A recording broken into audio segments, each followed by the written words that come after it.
بسم اللہ الرحمن الرحیم۔ ایک بھائی کا سوال ہے کہ آج سودی کاروبار کرنے والے کے گھر سے ہم کھانا کھا سکتے ہیں؟ اصل میں بات یہ ہے کہ سودی کاروبار کرنا یہ کبیرہ گناہ ہے۔ جو آدمی سودی کاروبار کرتا ہے گویا کہ وہ اللہ اور اللہ کے رسول صلی اللہ علیہ وسلم سے اعلان جنگ کر رہا ہے، اور جو آدمی اللہ سے جنگ کر رہا ہے، اس کے رسول صلی اللہ علیہ وسلم سے جنگ کر رہا ہے، تو دوسرے لفظوں میں گویا کہ وہ اللہ کا بھی دشمن ہے اور اس کے رسول صلی اللہ علیہ وسلم کا بھی دشمن ہے۔ اور جو اللہ کا دشمن ہے، اس کے رسول صلی اللہ علیہ وسلم کا دشمن ہے، اس کے گھر سے ہم کیسے کھانا کھا سکتے ہیں؟ ایسا آدمی جس کے بارے میں یقینی طور پر علم ہو کہ اس کا سودی کاروبار ہے، اس کے گھر سے کھانا پینا حرام ہے، قطعی طور پر اس کے گھر سے کھانا پینا حرام ہے، اس کی دعوت کو آپ قبول نہیں کریں گے۔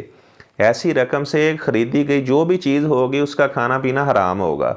اور سود اتنا بڑا گناہ ہے، آپ صلی اللہ علیہ وسلم نے فرمایا، مسلم شریف کی روایت ہے کہ اللہ تبارک و تعالیٰ کی لعنت ہے آکلہ، سود کھانے والے کے اوپر، موکلہ، کھلانے والے کے اوپر، کاتبہ، سود کے معاملات کی تحریر لکھنے والے کے اوپر، و شاہدہ، اور جو سود کے معاملات پر گواہ بننے والا ہے، آپ صلی اللہ علیہ وسلم نے فرمایا ان سب کے اوپر اللہ تعالیٰ کی لعنت ہے۔